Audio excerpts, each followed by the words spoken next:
भीखू एक साधारण सा आम आदमी था। उसका ज्यादातर वक्त घर की मुश्किलों से दूर शराब और जुए के अड्डे पर गुजरता था। एक दिन में भीखू की लाश मिलती है। उसके फटे हुए कोट से रेस की पुरानी किताब मिलती है। यहां तक तो ठीक है,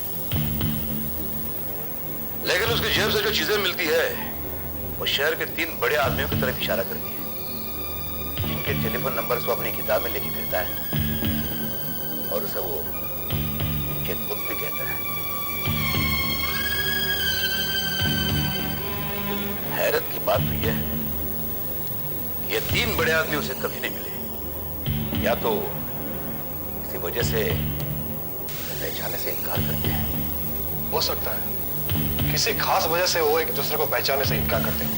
हो सकता नहीं टोनी, वो लोग झूठ बोल रहे हैं, लेकिन क्यों? शायद वो तीनों एक दूसरे को जानते हो। तीनों ने मिलकर भीखू का कत्ल किया।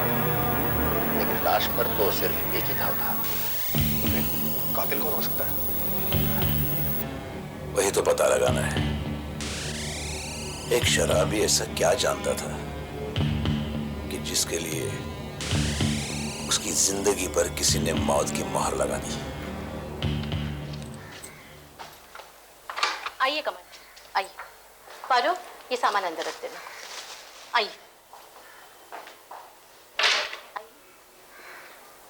राजा देवी, ये पारो आपकी?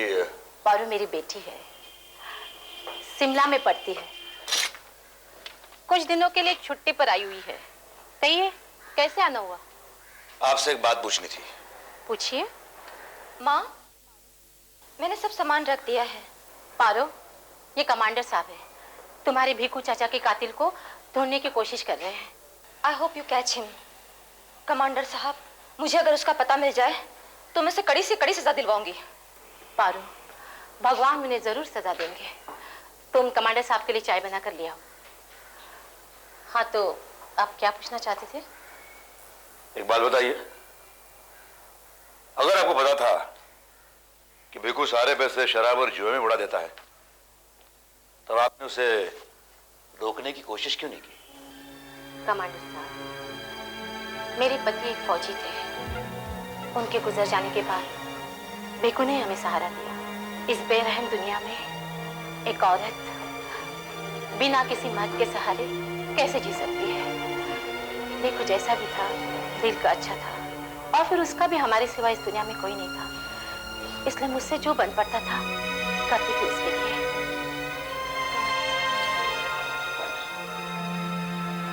क्या मैं ये पूछ सकता हूँ, आप अपना घर कैसे चलाती हैं? कमांडर साहब, तिनका तिनका चुनकर मेरी माँ ने ये घरौंदा बनाया है। बाबूजी के जाने के बाद कुछ सरकारी पेंशन और दादू की थोड़ी सी जमीन जो बाबूजी माँ के नाम कर गए थे। वैसे आप कहना क्या चाहते हैं?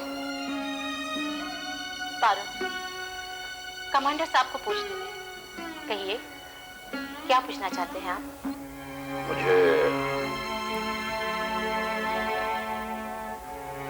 मुझे और कुछ नहीं पूछना। पारो, तुम्हारा भीखू चाचा का कातिल अभी बाहर आजाद घूम रहा है। मुझे पूरी उम्मीद है तुमसे सलाखों के पीछे देखना जरूर चाहिए। Thanks for the deal. Bye.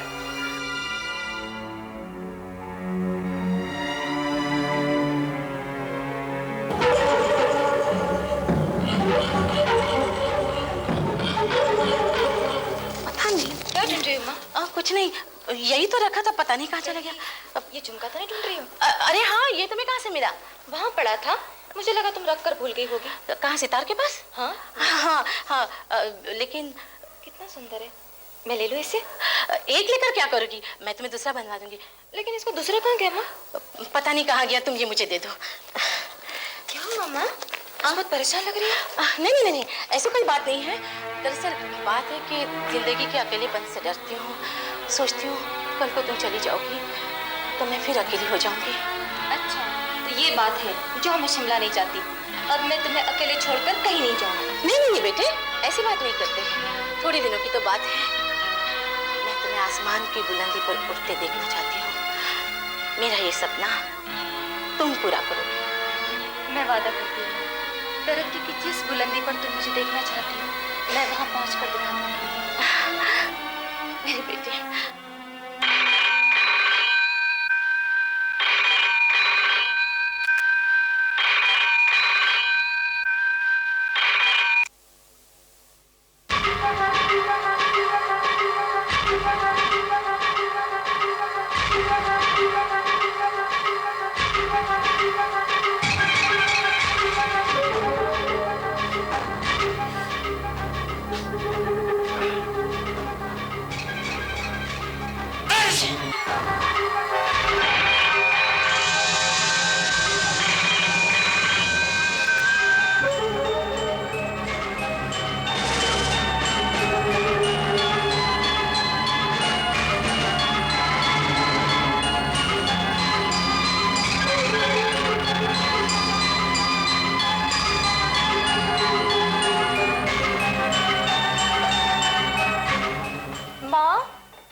शांति है ना? क्या हुआ शांति को? नहीं, वो शॉपिंग करने अपनी मम्मी के साथ लिंकिंग रोड जा रही है। मैं साथ में जाऊं? वैसे आइडिया बुरा नहीं है, इसमें पूछने की क्या बात है। वैसे ही घर में बैठे बैठे बोर होती हूँ, चली जाना। और हाँ, पर्स में पैसे रखे हैं, अपने लिए कुछ खरीद थैंक यू मम्मी, आप कितने अच्छी हो। अरे हाँ, देखो संभल के जाना, संभल के आना, जमाना बहुत बुरा है। आप बिल्कुल चिंता मत करना मम्मी, मैं यूं गई और यूं आई। Okay bye.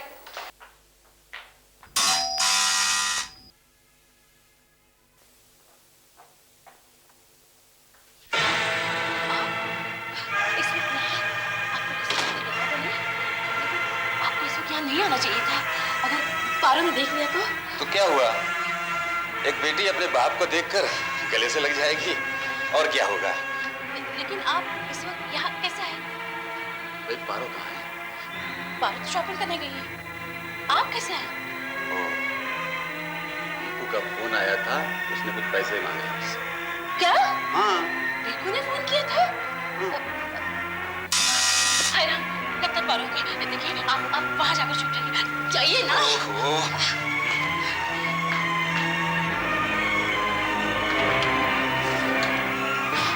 आप? हाँ मैं। कहाँ है वो? मैं उसे छोड़ूंगा नहीं, जान से मार डालूंगा। यश, क्या बात कर रहे हो? किसे मार डालोगे? रीकू को। रीकू को? लेकिन क्यों? हाँ, उसने मुझे फोन किया था और वो मुझे जानता नहीं। महेश सक्सेरिया अपनी मर्जी से सूली पर चढ़ सकता है, लेकिन ब्लैकमेल होकर उस 2 कौड़ी के आदमी को एक पैसा भी नहीं दे सकता। महेश, होश में आओ, ये कैसे मुमकिन हो सकता है? कैसे मुमकिन नहीं? उसने मुझे फोन किया था, मैं उसकी आवाज पहचानता हूँ। क्या? लगता है पारो हो गए, तुम जल्दी से छुप जाओ। पारो यहाँ शहर में, और तुमने मुझे बताया तक नहीं। मैं उसे मिल नहीं सकता, कम से कम उसे दूर से तो देख सकता हूँ। नहीं, आपको पारो की कसम, आप यहाँ छुप जाइए। जाइए ना।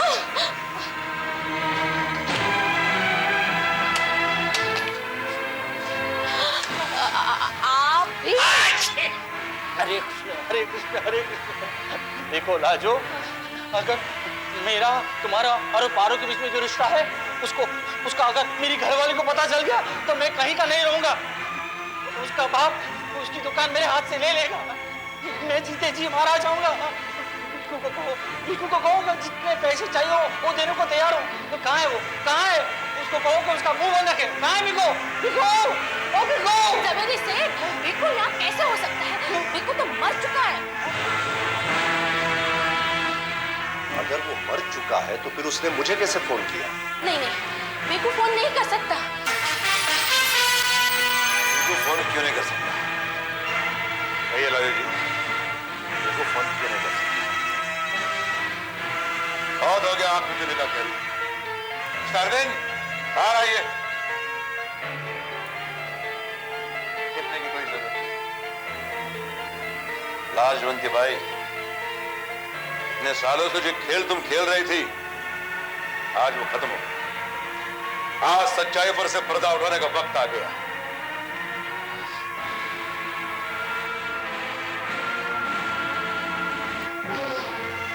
आप ठीक कहते हैं कमांडर साहब, थक गई हूं मैं इस बोझ को सीने पर उठाए। लाजो देवी बनने से पहले मैं सिर्फ लाजवंती बाई थी, एक तवाइफ। अपने नाच गाने से लोगों का दिल बहलाया करती थी। हालात ने जिंदगी की तो भीखू जैसे दलाल के हाथ में देते, जो सिर्फ नाम के लिए मेरा पति था। वह मेरी मुलाकात अरविंद, महेश और सवेरी सेठ से हुई।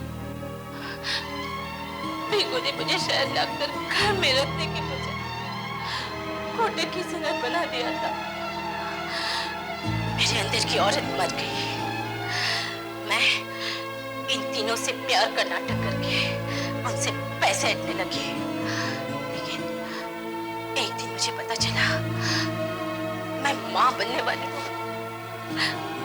मैं नहीं चाहती थी कि मेरी औलाद मेरी तरह उस गंदे माहौल में सांस।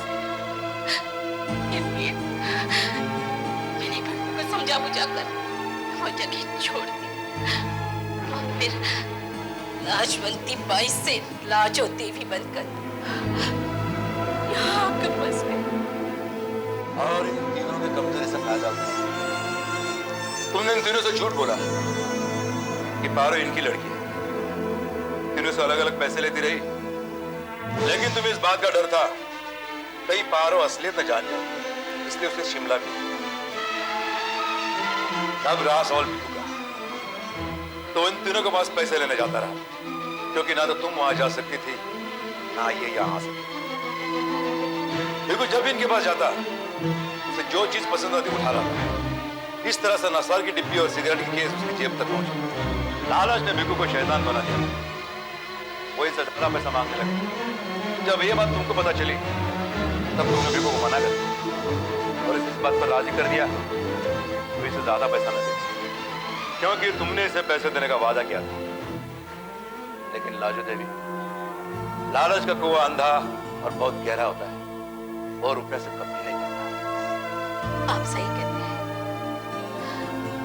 दौलत ने भीखू को लालची अंधा बना दिया था। शराब और जुए की आदत उसे टसने लगी थी। मैं उसकी जरूरतें पूरी नहीं कर सकी। उस रात हमेशा की तरह भीखू ने मुझसे पैसे मांगे। मैं पारो के पास शिमला जाने की तैयारी करके थोड़ी देर बैठी थी कि लाजवंती बाई, कुछ नहीं और पैसे चाहिए।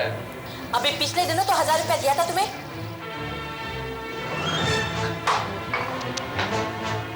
लाजवंती बाई, तो मेरी सोने की मुर्गी है ना, ला एक सोने का अंडा और दे। कुछ चीजें चढ़ी नहीं, ला ना। तेरा बस चले तो तेरी लाश भी बेचकर खा जाए। ले और दफा हो जाए यहाँ से और फिर अपनी काली सूरत लेकर यहाँ नहीं आना। भीखू है, भीखू। इतनी सी भीख से मेरा पेट भरने वाला नहीं है। आज मुझे और रुपया चाहिए। और रुपया चाहिए? कहाँ से लाऊं पैसे? मेरे पास और पैसे नहीं हैं। ये मगरमच्छ के आंसू बहाने की जरूरत नहीं है। वो तेरे 3 सेठ कब कहाँ आएंगे? मैं उनसे पारो की परवरिश के लिए पैसे मांगती हूँ, तुम्हारी अय्याशी के लिए नहीं। मैं उनसे और पैसे नहीं मांगूंगी। शर्म आनी चाहिए तुम्हें, बीवी की दलाली खाते हुए। जा, निकल जा यहाँ से। आज के बाद मैं तुम्हें एक फूटी कौड़ी भी नहीं देने वाली।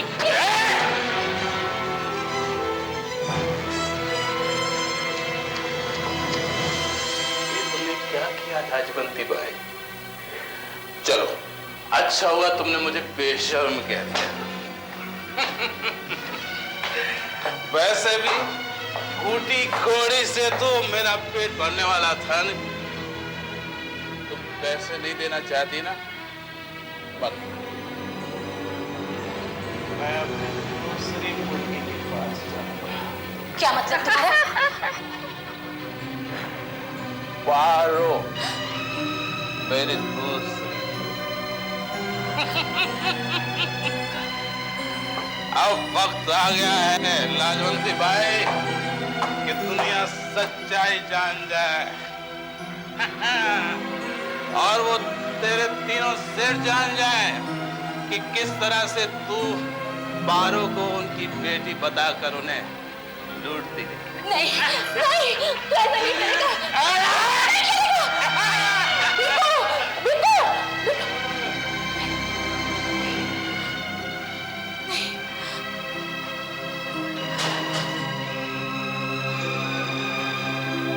चल बेटो, सोने का अंडा अब तुझे पारो देगी। पारो, मेरे सोने की मुर्गी।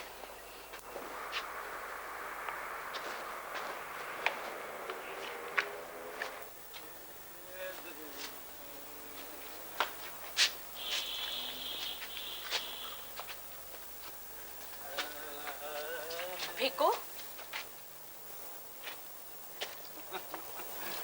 आगे रास्ते पर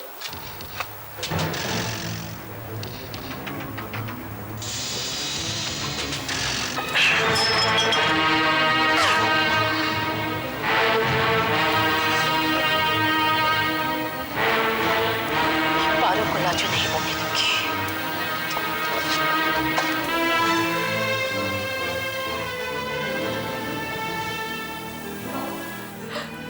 हाँ बेटी, मैंने उसे मार डाला। मैंने उसे मार डाला।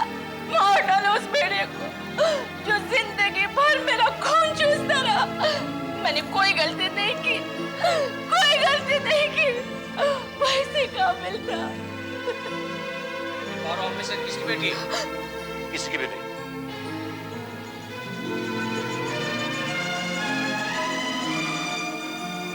क्या? दरअसल पारू भिक्कू की बेटी है। ये सच है। पारो भिकू की बेटी है। एक माँ से ज्यादा और कौन जानता है। माँ, तो तुमने आज तक? हाँ पारो, मैंने तुमसे झूठ कहा कि तुम एक फौजी अफसर की बेटी हो। लेकिन माँ, तुमने ऐसा क्यों किया? क्यों मुझे झूठ के आईने में रंगीन दुनिया दिखाई? इसके सिवा मेरे पास और कोई चारा नहीं था बेटी। मुझे डर था कि जिस दिन सच्चाई की रोशनी मुझ पर गिरी तो मेरी परछाई में मेरे अतीत की कहानी पढ़ लेगी। और ये सच्चाई सिर्फ भिक्कू जानता था।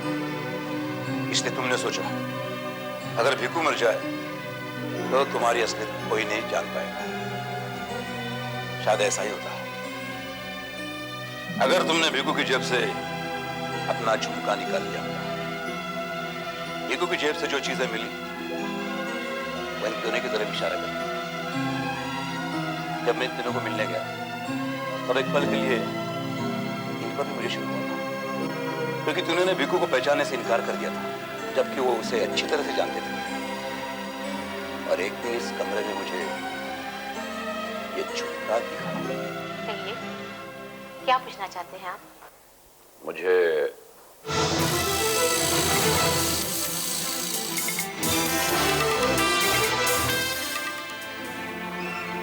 बड़ी सब कारण नजर आ गया। बात साफ थी, सिर्फ कातिल को पकड़ना था और मैंने भोला से इन तीनों को फोन करवाया। मुझे पैसे चाहिए। अगर पैसे न मिले तो तुम्हारे और लाजवंती के बारे में सब कुछ सबको बता दूंगा। क्या समझे? अगर आप में से किसी ने भी भिक्कू का खून किया होता तो आप इस वक्त यहाँ नहीं। हरे कृष्ण, हरे कृष्ण। जान बची तो लाखों पाए। लाजो, क्या हुआ? पारो हमारी अपनी बेटी नहीं, पर वो हमेशा हमारी औलाद की तरह ही रहेगी। तुम फिक्र मत करो लाजो, पारो कभी लाजवंती नहीं बनेगी।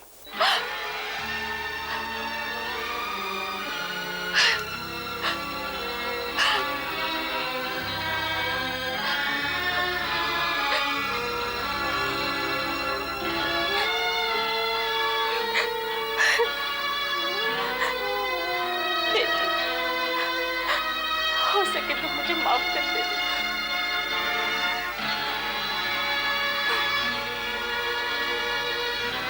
लाजो देवी, एक औरत होने के नाते तुम्हारे साथ जो जुल्म हुआ उसका मुझे अफसोस है।